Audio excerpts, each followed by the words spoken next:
So, in 2020, Keanu Reeves celebrated the 35th anniversary of his first movie role, and though his output has certainly been inconsistent over the decades, at his peak, he has enjoyed a reputation as one of the most bankable and recognizable stars of his era. And so, what better time than now than to look over every single film, because I am clearly a masochist and a glutton for punishment, because I did this with Nicolas Cage and it nearly killed me.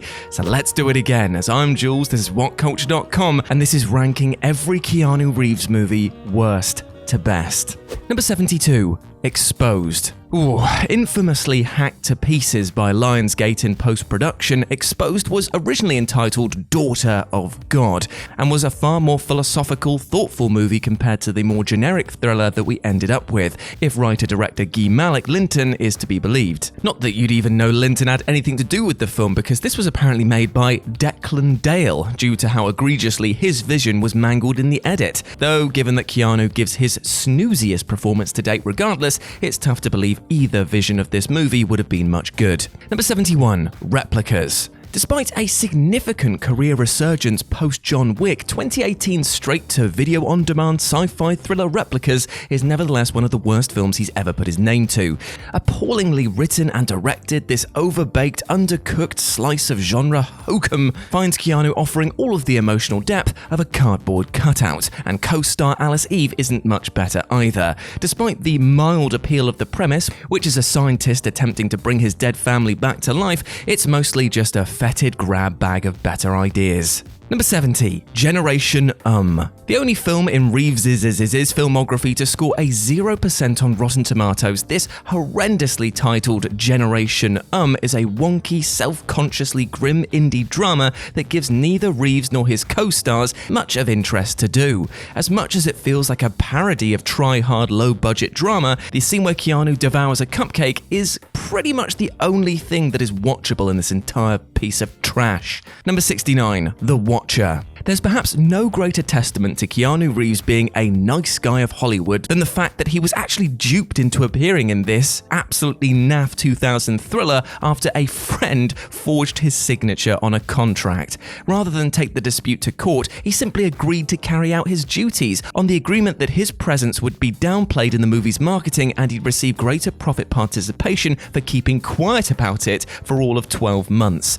The role netted him his 4th Razzie nomination, yet Reeves' performance isn't really the issue here, it's just an incredibly dull and forgettable movie. Number 68, Sweet November. Keanu scored his 5th Razzie nomination here for his dull-as-dishwater performance as a workaholic executive whose life changes forever when he meets a free-spirited woman. Though Sweet November is a mawkish romantic drama full of unearned sentiment, what really stinks up the place is its fatal lack of chemistry between Reeves and Charlize Theron, who also received a Razzie nomination for her work. It did nevertheless win the rather dubious honor of gaining a spot on the official Razzie Movie Guide's 100 most enjoyably bad movies ever made. God, sounds like one of our titles, doesn't it? Number 67, Even Cowgirls Get the Blues. Though the combo of Keanu and Gus Van Sant proved terrifically effective over a few years prior to 1991's My Own Private Idaho, this Uma Thurman starring romantic dramedy adapts Tom Robbins' beloved source novel into an embarrassingly silly misstep from a filmmaker who should have known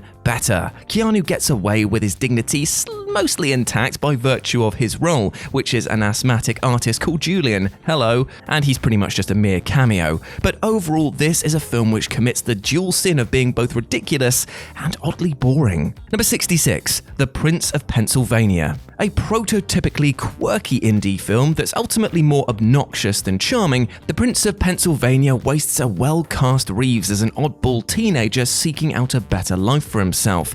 Epic tonal shifts abound in the second half, and the screenplay simply lacks the deft handiness to make it actually work. It's not completely worthless, but it's also lacking in execution. Number 65, Johnny Mnemonic. Several years before he became a sci-fi action icon in The Matrix, Reeves starred in an adaptation of William Gisbon's short story Johnny Mnemonic, which, despite being adapted to the screen by Gibson himself, is a confused mess of ideas both interesting and half-baked. Though it seemed virtually incomprehensible in 1995, the film feels shockingly ahead of its time when watched today, despite falling prey to most of the pitfalls befalling similar tech-focused mid-90s movies. In the today, they just look a bit naff. Keanu is a sheer block of wood throughout though, it has to be said unfortunately, and scooped his second Razzie nomination as a result. Number 64, Feeling Minnesota. As interesting as a movie in which Keanu Reeves and Vincent D'Onofrio play brothers who fight over Cameron Diaz might sound, Feeling Minnesota is a complete mess of a crime drama, straining so desperately to evoke the dark comedy vibes of a Coen Brothers joint, but lacking the smarts to actually get the job done. It's full of just enough weird choices to be oddly watchable and memorable, so I'd say give it a chance, but don't expect much. Number 63, Siberia. Keanu returns to the straight-to-video on-demand dungeon for this romantic crime thriller, in which he plays an American diamond trader who travels to Siberia to track down his missing partner, leading him to fall for a beautiful woman. Despite the rather neat setting, this is pure generic genre stodge, the sort of limp-minded thriller most surely expected Reeves was above at this stage in his career. Now, Reeves isn't bad by any means, but he's not exactly great either, and the disappointing ending of this film is the final kiss of death. Number 62, 47 Ronin. Surprising not a single soul, it turns out that giving $175 million to a first-time director is a pretty terrible idea, causing Universal to take the fantasy action away from filmmaker Carl Rinch in post-production. Now, despite the studio's attempts to save the film through reshoots and re-editing, 47 Ronin is a pretty lead-footed misfire. No matter its occasionally appealing visuals, mostly everything that isn't action-orientated is just downright awful, especially the script and the performance. Even a weathered, bleary-eyed Reeves. Number 61, A Happening of Monumental Proportions. Now, it is easy to root for the directorial debut of perennially underappreciated character actress Judy Greer, so it actually hurts to admit that A Happening of Monumental Proportions is just not good. Despite an appealing cast including Allison Janney, Jennifer Garner, Bradley Whitford, John Cho, and Common, the low-effort script does little with these actors, though at least in Reeves's case, he's relegated to a minor cameo role. Amusingly though, it does reunite him with his John Wick 2 co-star Common, so that's a little fun, I guess. Number 60, The Day the Earth Stood Still. Almost a decade before he joined the MCU with Doctor Strange, director Scott Derrickson helmed this completely pedestrian, absolutely forgettable remake of the 1951 sci-fi classic The Day the Earth Stood Still. And I know that some people will like this version. Go back and watch the 1951 version. It is a gem, and this is a bit of a slap in the face.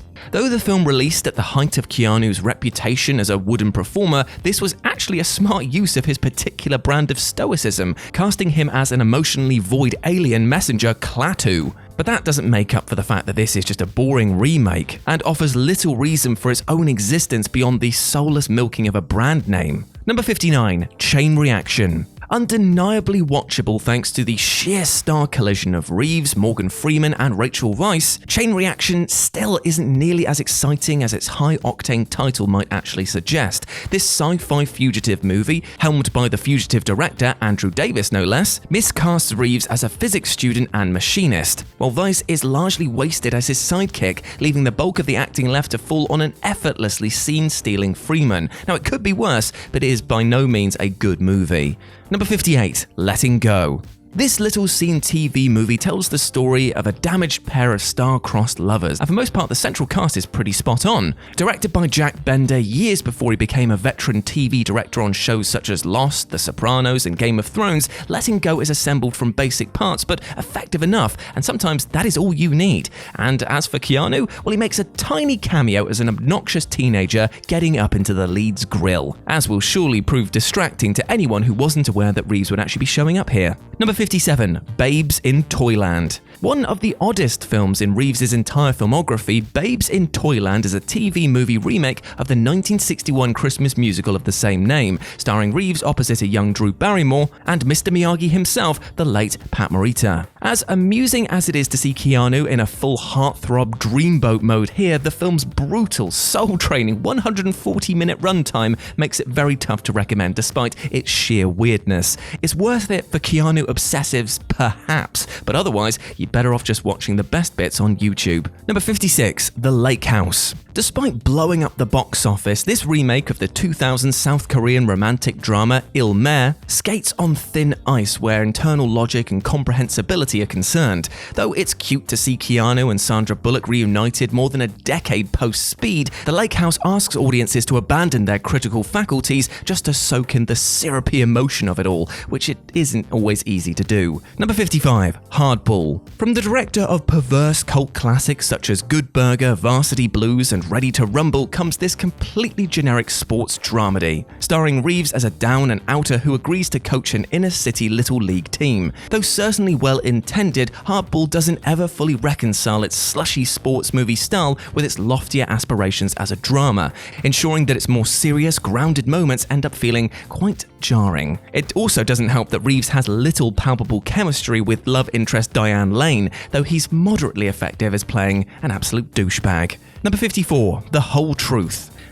Daniel Craig clearly saw the writing on the wall with this one when he dropped out of this legal thriller mere days before shooting was scheduled to commence, because despite a solid supporting cast including Renee Zellweger and Jim Belushi, this is every competent yet forgettable entry into the genre that you've ever seen. Even at just 93 minutes, it feels like a bit of a slog, and though the final plot twist does entertain, it mostly feels like a desperate attempt to elevate everything that came before it. Number 53, Brotherhood of Justice. In the year which saw Keanu's career skyrocket, he appeared in this made-for-TV action flick opposite Kiefer Sutherland and Billy Zane. Though undeniably beholden to the trappings of most TV movies, Brotherhood of Justice is a relatively effective mediation on the dangers of vigilanteism, aided substantially by its pretty game cast and surprisingly bleak tone. It desperately needed more Kiefer Sutherland though, as most films actually do. Number 52, The Replacements. Another bog-standard sports movie from Keanu here. The Replacements enthusiastically ticks every genre cliche in the book, but it earns a decent amount of goodwill through not taking itself too seriously. The cast clearly had a ton of fun making this, and enough of that transpires through to the end product.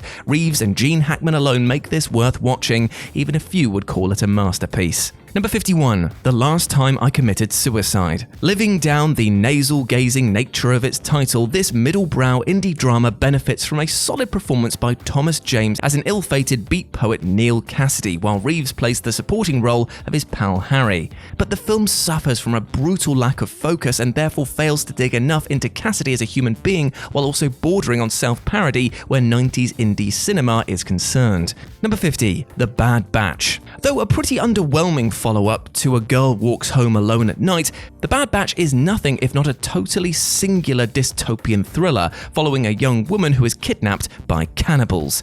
Yup. Keanu is hilarious in the role of a mustachioed cult leader called The Dream, and Jim Carrey's cameo as a mute hermit truly has to be seen to be believed. Is it trying too hard to be weird for its own sake? Probably, but it's also tough to turn away from. Number 49, Street Kings. Now don't feel too bad if you had no idea that Keanu starred in a David Ayer movie over a decade ago, considering how quickly this thing came and went. Despite looking like just another grim-dark Ayer cop joint, Street Kings is a pretty solid urban thriller. Keanu is curiously cast as an alcoholic, corrupt cop backed into a corner and absolutely delivers above expectations. It doesn't reinvent the wheel, but aided by a solid supporting cast including Hugh Laurie, Chris Evans, and Forrest Whitaker, it's not bad at all. Number 48, Little Buddha. It's honestly pretty surprising that Keanu's turn as Bernardo Bertolucci's 1993 drama Little Buddha hasn't had a renewed light shone upon it recently, given that Reeves plays Siddhartha, that's the pre-Enlightenment Buddha, in a blatant brown face and dodgy accent to match. Though a perfectly serviceable drama in its own right, it's also safe to say that this one has not aged too well, and it's probably for the best that few of Reeves' fans are even aware of its existence. Number 47, Henry's Crime.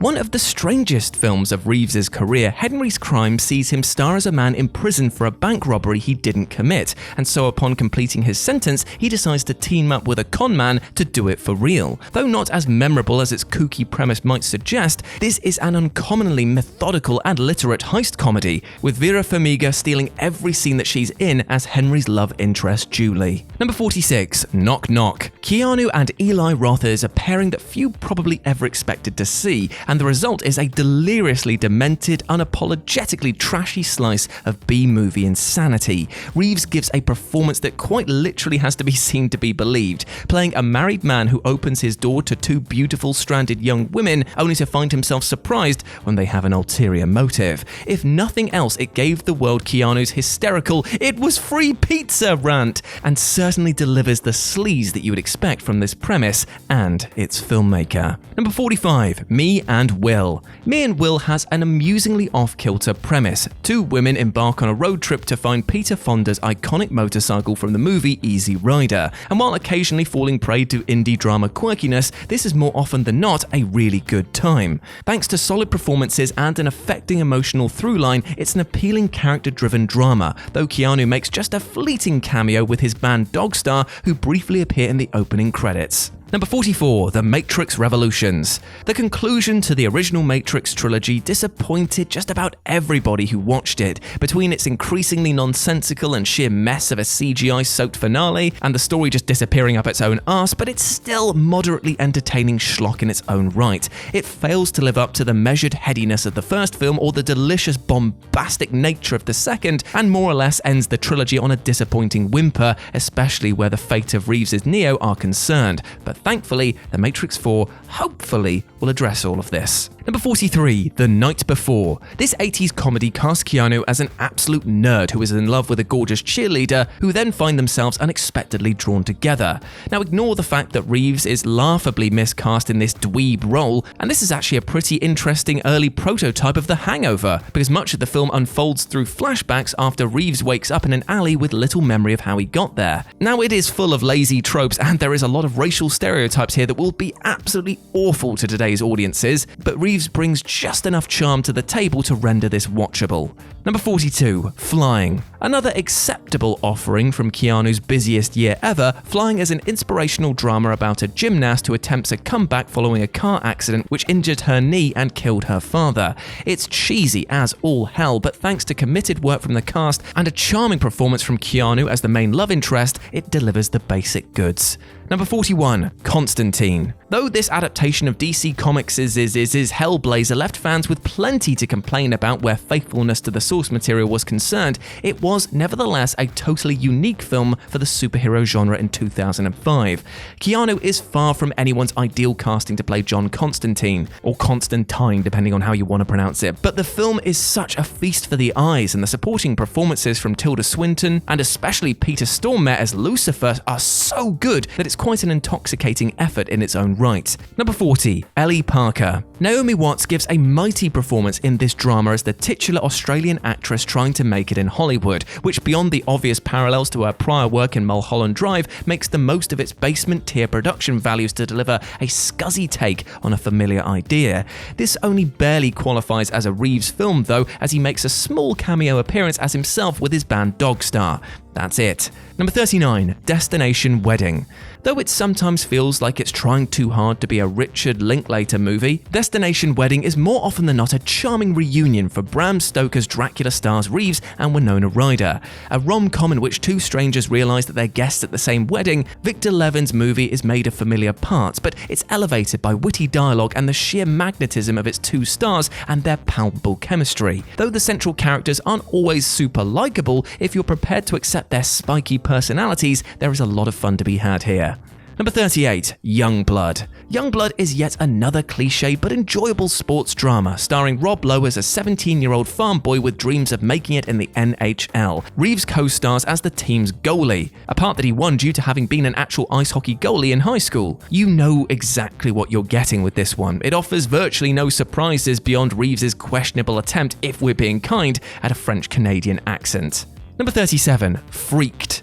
This 1993 comedy was co-directed by Reeves' Bill and Ted co-star Alex Winter, and if you had no idea that Keanu was in it, well, don't feel bad at all, because he makes an uncredited appearance in the film as Otis the dog boy, his mug concealed under layers of makeup, and really the practical freak effects are the strongest element of this aggressively bizarre travelogue of a local freak show. A wildly uneven assortment of ridiculous skits, Freaked is nevertheless propelled forward by its go-for-broke energy. Unsurprisingly, test screenings for this were disastrous, and so its larger theatrical release was ultimately pulled by Fox, yet it remains a firm cult classic to this day. Number 36, A Walk in the Clouds. One of Reeves's rare attempts at a truly earnest, awards-baiting drama, A Walk in the Clouds threatens to miscast the actor as returning World War II soldier Sergeant Paul Sutton. Yet between the affecting script and Emmanuel Lubezki's eye-wateringly gorgeous cinematography, there is still a lot to enjoy, but also unapologetically old-fashioned in a way that many will absolutely find appealing. Number 35, The Gift. Sam Raimi's supernatural thriller didn't live up to the considerable hype upon its initial release, though it's a relatively well-crafted stab at the genre, aided by the efforts of an absolutely crackerjack cast including Cate Blanchett and Hilary Swank. Reeves also puts in a fine effort as abuser and murder suspect Donnie Barkside, and while the film doesn't always convince, it's more often than not a diverting southern fried yarn. Number 34, I Love You to Death. Whether or not you get a good movie, or indeed not, out of director Lawrence Kasdan is basically a coin flip at this stage, and this 1990 black comedy is, well, pretty good. Kevin Kline is a lot of fun as a slimeball womanizer protagonist Joey Bocker, while the supporting cast is filled out by memorable turns from Tracy Ullman, River Phoenix, William Hurt, and of course, Keanu Reeves. It doesn't always juggle its conflicting tones perfectly, but for Reeves aficionados, it's worth watching alone for his performance as a stoned, nose-ring-wearing hitman. Number 33, the SpongeBob movie, Sponge on the Run. Though absolutely the weakest of the 3 SpongeBob movies to date, Sponge on the Run still delivers just enough madcap laughs and gleeful meta-humor to satisfy. Reeves gets a surprisingly substantial extended cameo as an anthropomorphic bale of sage, periodically dispensing advice to SpongeBob and Patrick and not doing a whole lot else. The visuals pop even when this story feels pretty conventional, yet it falls just a little short of its predecessors. Number 32, Act of Vengeance. Believe it or not, Keanu Reeves once co-starred in a movie with not only Charles Bronson, but also Academy Award winner Ellen Burstyn. Arriving many years after Bronson became a one-man army in the Death Wish franchise, Act of Vengeance is nevertheless a wholly more thoughtful kind of genre film. Bronson is terrifically stoic as a doomed administrator called Joseph, who was ultimately assassinated for attempting to better the United Coal Miners Union, while Reeves is an absolute hoot as one of the goofball assassins tasked with offing him. Number 31, Man of Tai Chi. Yes, Keanu directed a martial arts movie back in 2013, and you know what? It's actually not that bad. Though made from hilariously familiar parts and doing absolutely nothing new with the genre, it's clear that Reeves has paid firm attention to the dozens of skilled directors that he's worked with over the years. Acting-wise, it's not one of Reeves' finest moments, but Tiger Chen's charismatic performance more than makes up for it, as do the lashings of kinetic action. Number 30, Tune In Tomorrow. Certainly far from your typical romantic comedy, Tune In Tomorrow casts Keanu as a radio station employee who falls in love with his non-biological aunt, both of whom find their canoodling translated onto the airwaves by an opportunistic radio scriptwriter. It's at least as weird as it sounds and often struggles to get out of its own way tonally, but if you can forgive Keanu's horrendous attempt at a southern accent, it is a pretty charming flick. Number 29, Always Be My Maybe. A familiar rom-com elevated by the superior performances of lead Ali Wong and Randall Park, who also co-wrote the film, Always Be My Maybe doesn't venture far outside the typical genre box, but Reeves' terrific supporting performance also makes the film pretty difficult to forget. In a more substantial role than just about anyone could have expected, Reeves is hilariously game to parody himself, stealing every single scene that he's in the process. Number 28, The Neon Demon. Not content to appear in one weirdo genre film in 2016 alongside The Bad Batch, Reeves also decided to appear in the psychological horror film The Neon Demon. Though typically abrasive, this is also an intoxicatingly gorgeous, willfully what the effort, with Reeves hilariously cast against type as a pervy hotel owner. It's categorically not for everyone, but sure to please some fans. Number 27, The Private Lives of Pippa Lee. Rebecca Miller's romantic dramedy is held together by a superb performance from Robin Wright in the titular role, as a woman on the verge of a nervous breakdown.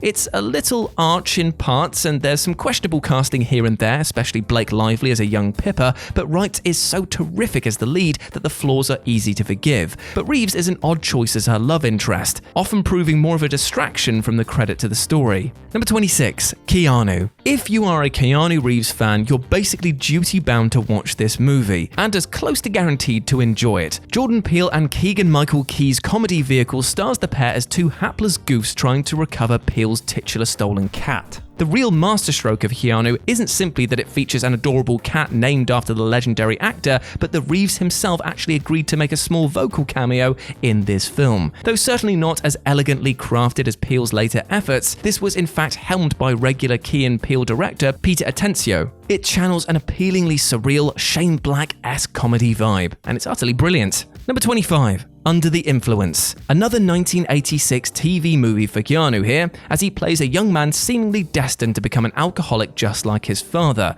Though it's easy to view TV issue movies as nothing more than glorified PSAs, this one is actually a little more nuanced than that. Between the strong performances across the ensemble cast and a screenplay keen to examine addiction as the illness that it is, Under the Influence holds up surprisingly well today, despite its obviously mediocre production values by contemporary standards. Number 24. Between Two Ferns the Movie. Between Two Ferns the Movie avoids most of the pitfalls that skit-adapted movies seem to fall down, generally sticking to what actually worked, which was ridiculous, surreal interviews with celebrities. It moves fast at just 83 minutes long, and as fun as Keanu's exasperated segment is, the easy highlight is actually the end credits gag reel, which contains more killer one-liners than the entire rest of the movie. Number 23. The Devil's Advocate. This exceedingly entertaining supernatural horror film sees Reeves play opposite a thermonuclear Al Pacino, the former a young hotshot lawyer who ends up working for the latter, who happens to be the devil himself. And this movie is a ton of fun, and though neither Reeves' iffy performance nor the visual presentation hold up much today, it's a film single-handedly held together by Pacino's chops-licking, scenery-devouring performance. Number 22. Something's Gotta Give. Nancy Meyer's charming rom-com is all about the terrific performances of Diane Keaton and Jack Nicholson as middle-aged lovers, resulting in Keaton receiving a Best Actress Oscar nomination. And though it doesn't offer up much in the way of surprises, it sure is a charming trip getting there. Now, Reeves plays a supporting role as Keaton's younger lover, and even if it's easy to sniff at Keaton picking Nicholson over his younger, suaver competitor at the end, this is so much better than it might have been with a lesser director and a different cast. Number 21. A Scanner Darkly. It's easy to imagine that Reeves and Richard Linklater would make for suitably chilled-out collaborators, as proven in this singular animated adaptation of Philip K. Dick's 1977 sci-fi novel, A Scanner Darkly. Though certainly a challenging sit for the uninitiated, mostly pays off due to its delicious eccentricity, twisty narrative, and the performances of not only Reeves but also Woody Harrelson, Robert Downey Jr., and Winona Ryder. Number 20. Permanent Record. Despite receiving generally mixed reviews, Permanent Record was famously championed by Roger Ebert as one of the best films of 1988, with Reeves perfectly cast as outsider Chris Townsend, a man attempting to make sense of his friend's suicide. Deftly avoiding genre cliches, this is a surprisingly thoughtful look at suicide and the destruction that it leaves in its wake, offering up compassionate perspectives on both the immediate victim and everyone who knew them. Number 19. Bill and Ted Face the Music. Considering how long it spent in development and how terrible so many belated comedy sequels are, it's practically miraculous that Bill and Ted's third go-around turned out as well as it did. Though absolutely imperfect, Face the Music is a mostly joyous reunion for Alex Winter and Reeves' lovable airheads, with Winter in particular having missed barely a step in almost 3 decades. What a ledge. Number 18. Point Break. Catherine Bigelow's gleefully ridiculous action thriller is a gloriously entertaining B-movie starring Reeves as an undercover FBI agent investigating a gang of surfers who also happen to be bank robbers. That sentence will never not be fun. The two-hander between Reeves and Patrick Swayze's gang leader is insanely fun, and the direction has a scrappy energy from start to finish. And you know what? It is absolutely chock full of hilarious over-the-top one-liners. So seriously, what is not to love here? Number 17. To the Bone. A deeply sensitive depiction of a really delicate subject, To the Bone deals with a woman's battle with anorexia, and does so with searing compassion, elevated by a fantastic performance from Lily Collins. Reeves plays Collins' doctor in a role that isn't particularly showy or substantial, but memorable all the same, making the most of his innately calm, affable demeanor. Number 16. Thumbsucker. Mike Mills's directorial debut might sound like a stereotypically Sundance-worthy indie drama, with it revolving around a young man's compulsion to suck his thumb, but thanks to a sensitive script, this is actually an insightful and uncommonly mature coming-of-age movie. Though Pucci's performance is the spectacular highlight, Reeves is brilliantly cast as his left-field orthodontist. And this is without even getting into the rest of the supporting cast, which includes the likes of Tilda Swinton, Vincent D'Onofrio, Benjamin Bratt, and Vince Vaughn. Number 15. Bill and Ted's Bogus Journey. Though largely accepted to be inferior to its predecessor, Bill and Ted's Bogus Journey also pulls a Gremlins 2 out of the bag and gets seriously weird as sequels go, throwing everything at the wall to just see what sticks. This is a film where Bill and Ted die and are replaced by robot doppelgangers and face off against death, the latter played in superbly scene-stealing fashion by William Sadler. It doesn't always work, but the superbly imaginative ideas and visuals ensure that it is never a dull sit. Number 14. The Matrix Reloaded. Though it absolutely fails to live up to the singular brilliance of the original Matrix, Reloaded is nevertheless a sublime action extravaganza in its own right. The set pieces are sometimes more ambitious than the technology of the time could support, especially in that infamous brawl against dozens of Agent Smiths. I mean, look at the coat. The coat changes color. How could you not even get the color of the coat? I'm not even going to go into it. That's for a different video. But highlights such as the highway car chase alone make this worth the price of admission.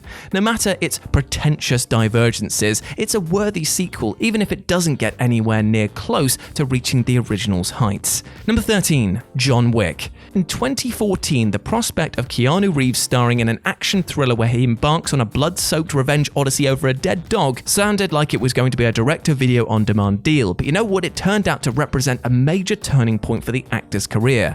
John Wick single-handedly dragged Reeves out of a major career slump, re-establishing him as a palpable action hero with serious screen presence. Taking full advantage of his signature stoicism while delivering crisply choreographed, visually coherent action sequences amidst lashings of dark humor, this was a majorly refreshing outing for many reasons, and ultimately, it was just the beginning of a superb franchise. Number 12. Much Ado About Nothing. Kenneth Branagh's adaptation of the Bard's play is delivered with Branagh's typically meticulous craft and flair where Shakespeare movies are concerned, offering up an almost impossibly diverse cast including Emma Thompson, Denzel Washington, Michael Keaton, Brian Blessed, and, in her debut, Kate Beckinsale. As much as opinion remains sharply divided on Reeves's performances, much of it surely stemming from the sheer weirdness of hearing him work through Shakespearean dialogue, the ensemble as a whole really makes this film so much fun. Number 11. Bill and Ted's Excellent Adventure.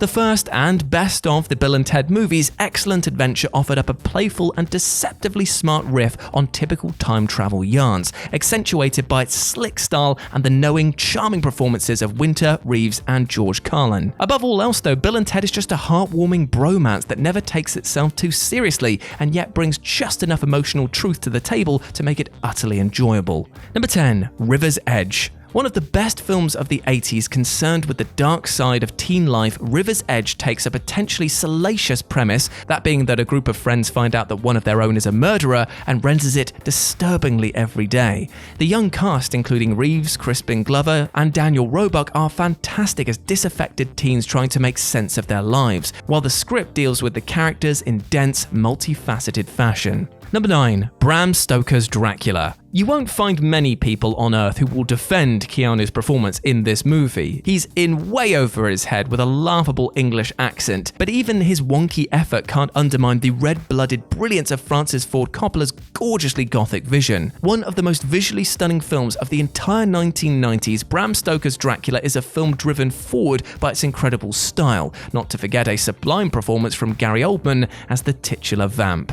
Number 8. John Wick Chapter 2. Superior to the first John Wick in practically every way, Chapter 2 is exactly what every action thriller sequel should be, more action-packed and expansive in terms of both mythology and scope. The second film solidified that the series was eager to build a world which could be lived in by heroes and villains other than Reeves's Wick, creating a playground with major spin-off potential. The action sequences thrill, Reeves is terrific, and that cliffhanger ending is surely one for the ages. Number 7. Parenthood. One of Reeves's earliest mainstream hits, the Ron Howard-directed Parenthood stars Steve Martin as the patriarch of a family struggling to balance his personal and professional lives. Far more than just another schmaltzy Hollywood movie about parenting, Parenthood is effortlessly superior thanks to its observational, honest, and often risque writing. Number 6. John Wick Chapter 3 Parabellum. Somehow topping itself yet again, the John Wick franchise incredibly found a way to one-up the action stakes once more on the third go-around, while also widening the breadth of its universe.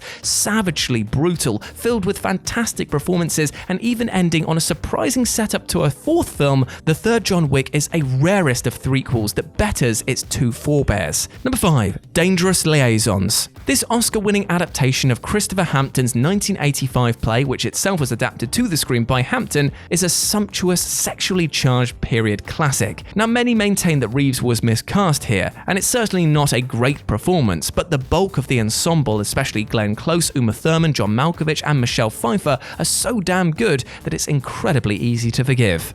Number 4. My Own Private Idaho. One of the quintessential indie movies of the 90s, My Own Private Idaho pairs a peak form Gus Van Sant with the terrifically cast River Phoenix and Keanu Reeves for an uncommonly affecting coming-of-age drama. Phoenix and Reeves are superb as a pair of downtrodden street hustlers taking a fateful road trip, while Van Sant's script is both ambitious and deeply compassionate. Number 3. Toy Story 4. Though most Toy Story fans groaned when Pixar announced a fourth film after Toy Story 3, which delivered such an affecting farewell to Woody and co., Toy Story 4 turned out to be a mostly satisfying, if absolutely unnecessary, follow-up. Nevertheless, it found a way to justify its own existence and deliver a fitting epilogue for these characters, with Reeves giving a hilarious vocal performance as an overzealous Canadian stuntman toy known as Duke Kaboom. Number 2. Speed. One of the most purely thrilling action films of the 90s, Speed is a gut-wrenching adrenaline rush of a movie, making the absolute most of its ingeniously high-concept premise. Reeves is well cast as the single-minded LAPD officer Jack Traven, though the film really belongs to Sandra Bullock as embittered commuter Annie Porter, and a deliciously over-the-top Dennis Hopper as antagonist Howard Payne. Unlike Sandy, though, Keanu was smart enough not to return for the doomed sequel, Speed 2: Cruise Control. Bless it. And number 1, The Matrix. Was anything else ever going to be number 1? The Matrix not only helped redefine Reeves' own career after a period of underwhelming genre films, but reinvented what the action genre itself could actually be. The Wachowskis' ingeniously inventive filmmaking and philosophical script made The Matrix the perfect mix of heart-stopping blockbuster entertainment and thought-provoking brain food.